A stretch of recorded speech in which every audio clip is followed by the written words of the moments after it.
नमस्कार, पुनः एक बार स्वागत और अभिनंदन आपके अपने चैनल पे। मैं अर्चना शुक्ला कक्षा 5 की हिंदी के पुस्तक वाटिका की कार्य पुस्तिका का पाठ 13 पाठ 14 एक साथ लेकर आई हूँ।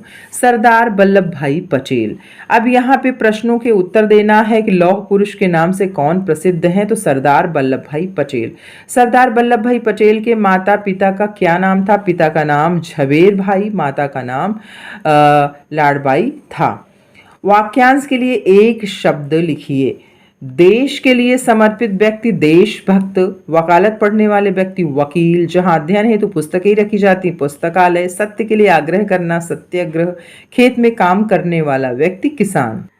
अब नीचे दिए गए शब्दों का वाक्य प्रयोग आपको करना है, तो यहाँ पुस्तकालय लिखा है तो आपको इस पुस्तकालय के शब्द को लेकर एक वाक्य बनाना है। हमारे घर में एक पुस्तकालय है। पुरस्कार, पुरस्कार से उत्साह बढ़ता है। लगान, किसान लगान नहीं चुका पाया। नेतृत्व, मैंने कक्षा का नेतृत्व किया।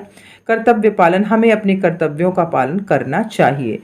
फिर देखिए, देश की आज़ादी के बाद सरदार वल्लभ भाई पटेल को गृह मंत्री का कार्यभार सौंपा गया। इस समय में देश के गृह मंत्री कौन है? तो अमित शाह हैं। फिर देखिए, अपने देश के 5 मंत्रियों एवं उनके मंत्रालयों के नाम शिक्षक की सहायता से लिखिए।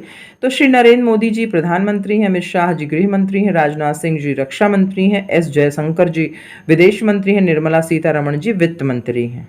सरदार वल्लभ भाई पटेल के जीवन से क्या सीखा? 5 पंक्तियों में लिखिए। वह देशभक्त थे, वह बहुत निर्भीक थे, वह किताबों से बहुत स्नेह करते थे, स्वतंत्रता संघर्ष में बढ़ चढ़कर भाग लिए, जीवन को संघर्ष के रूप में स्वीकार करते थे। 5 में आए हुए देश प्रदेश राज्यों के नाम की सूची यहाँ बनाना है। मुंबई, गुजरात, लाहौर, भारत, पाकिस्तान, नागपुर, इंग्लैंड और बारदौली। घटनाओं या तिथियों को सुमेलित कीजिए। तो यहाँ देखिए, पूरा सुमेलित कर दिया गया है कि वल्लभ भाई पटेल का जन्म, बारदौली सत्याग्रह, पूर्व स्वराज की मांग, डांडी यात्रा, भारत छोड़ो आंदोलन, देश की आज़ादी, सरदार पटेल भारत रत्न सम्मान। पाठ 14 भक्त नीति माधुरी। नीचे दी गई पंक्तियों के रचयिता कौन है? तो पहली पंक्ति की मीराबाई, दूसरी की रस खान, तीसरी के तुलसीदास, चौथे के रस खान, 5वें के मीराबाई और 6वें के तुलसीदास।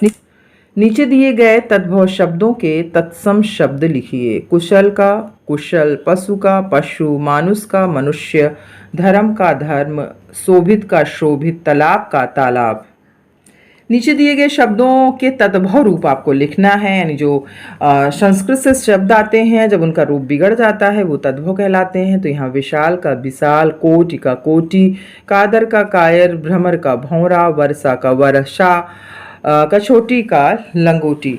नीचे दिए गए शब्दों के समानार्थी शब्द आपको लिखना है। मोर का मयूर, नैना का आँख, नूपुर का पैजनी, वर्षा का बरसात, पग का पाँव, काग का कौआ, माखन का नैनू। निम्नलिखित पंक्तियों को पाठ्य पुस्तक के अनुसार क्रम से सजाइए। तो देखिए, यहाँ पूरा क्रम लगा दिया गया है, उसके आधार पर आप कर लें। और यहाँ देखिए, नंबरिंग कर दी गई। 1 नंबर पे ये है तो आपका, दूसरे पे ये है, तीसरे पे ये है, चौथे पे ये है, 5वें पे ये है, 6ठे पे ये और 7वें पे ये है। अब वाक्य पढ़कर बताइए कि रेखांकित शब्द स्त्रीलिंग है या पुल्लिंग है। तो चोटी स्त्रीलिंग है, लकुटी स्त्रीलिंग है, कलधौत पुल्लिंग है, पैजनी स्त्रीलिंग है, नैनन पुल्लिंग है और कुंजन पुल्लिंग है।